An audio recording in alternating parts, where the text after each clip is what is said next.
Good afternoon आप सभी को। आज का दिन आपने इससे पूर्व जितनी भी कक्षाएं पढ़ी हैं, मैं समझता हूं कि आपको बड़ी मेहनत से ये सारी चीज़ें आपके लिए तैयार की जा रही हैं, जिससे कि आपको एक अच्छा क्वालिटी स्टडी मटेरियल मिले और इस समय का उपयोग भी आप अच्छे ढंग से कर पाएँ, आपका सिलेबस भी कवर हो सके।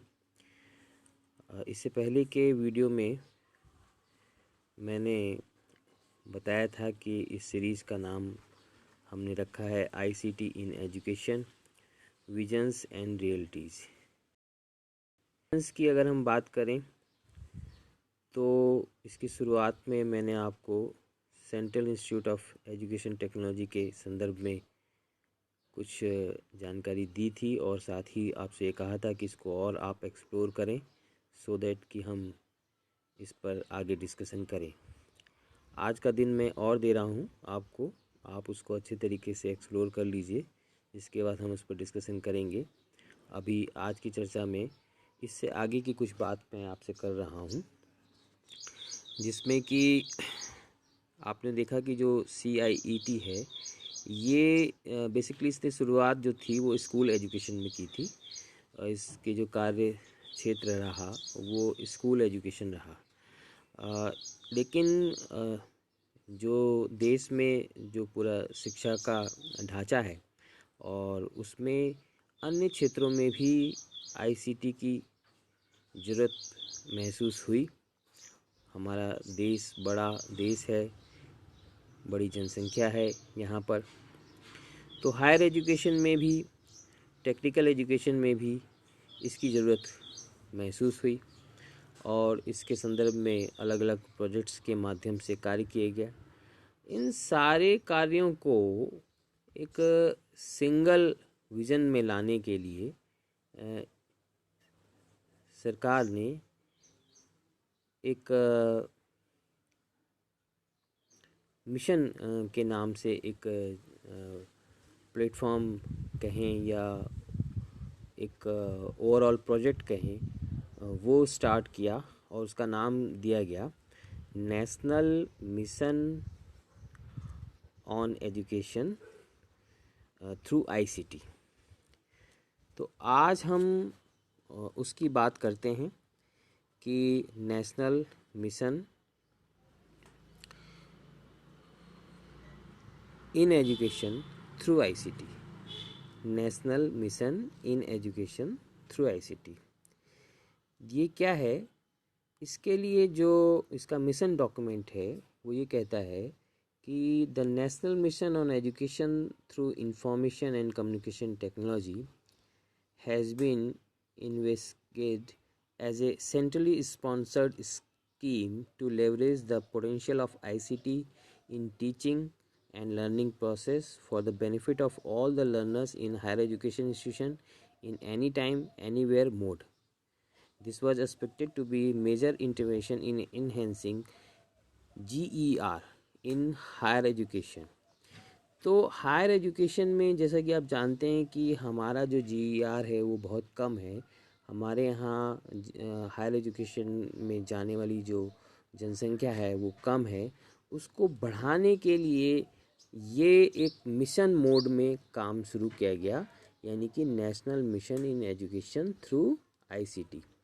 इसके मिशन डॉक्यूमेंट में क्या मुख्य बातें हैं वो आप देख लीजिए कि पहली चीज़ की जो शिक्षा का जो चीज़ें हैं, शिक्षा की जो अवसर हैं उसको प्रोवाइड एक्सेस, यानी कि providing connectivity to all colleges and universities in the country.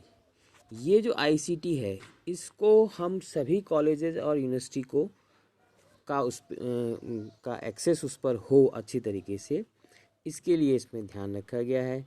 दूसरी बात है कि प्रोवाइड क्वालिटी, यानी कि providing high quality e content free of cost to all learners in the country.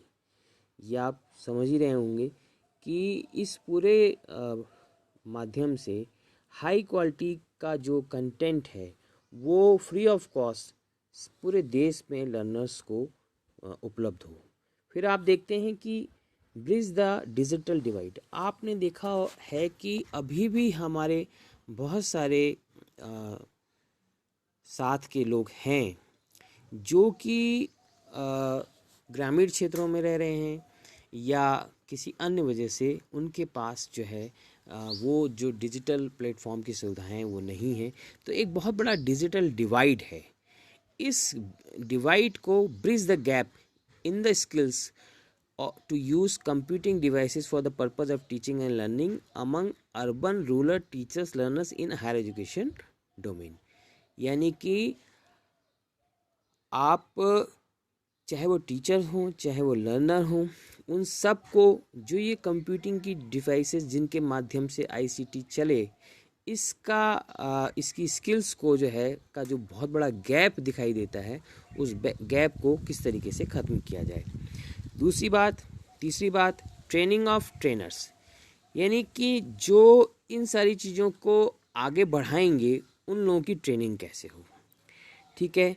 फिर है आप देखते हैं कि बहुत सारी चीज़ों में कॉस्ट बहुत ज़्यादा है, तो कैसे इसको लो कॉस्ट कराया जाए, अफोर्डेबल एक्सेस जो है कंप्यूटिंग डिवाइसेस की स्टूडेंट्स और टीचर्स को हो।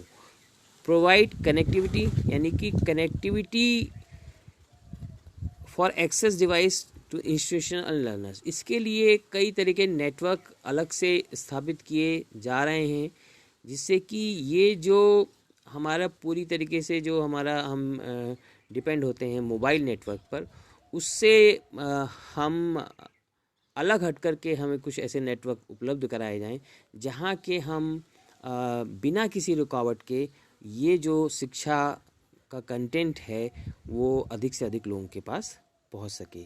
इससे क्या होगा कि empower teachers and learners, empower those who have hitherto remain untouched by the digital revolution and have not able to join the mainstream of knowledge economy.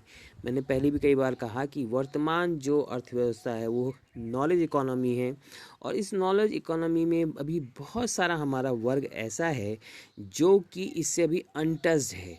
तो उनको किस तरीके से एम्पावर किया जाए, ये इस पूरे नेशनल मिशन में इस चीज़ को रखा गया है।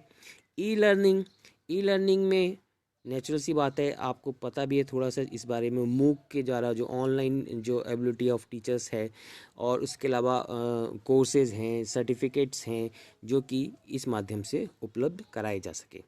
तो ये आपने देखा कि ये टोटल जो नेशनल मिशन है, इसके अंतर्गत अगर हम देखें तो जो की इनिशिएटिव्स हैं आईसीटी के वो क्या हैं। पहली चीज़ तो कि ऑडियो वीडियो ई कंटेंट ये बने, उपलब्ध हों और इसका लाभ मिले। दूसरा, एक्सेलरेटेड हैंड्स ऑन लर्निंग, कि सीखने में तेज़ी आए, इसके लिए क्या क्या माध्यम हो सकते हैं उसको देखा जाए। डिजिटल कंटेंट चाहे वो टेक्स्ट में हो या अन्य माध्यम में हो, वो ज़्यादा से ज़्यादा उपलब्ध हो। साथ ही साथ जो बड़े विश्वविद्यालय हैं, आपको जानकारी होगी कि हमारे यहाँ देश में ऐसे ऐसे स्टेट यूनिवर्सिटीज़ हैं जहाँ लाखों की संख्या में लोग पढ़ते हैं, लेकिन वहाँ पर जो उनकी गवर्नेंस का जो सिस्टम है, जो उनकी प्रबंध का जो सिस्टम है, वहाँ पर बहुत कमियां हैं। बड़ी देर से एग्ज़ाम होते हैं, देर से रिजल्ट निकलते हैं, और भी कई तरीके की इस तरीके से प्रबंध की कमियां हैं।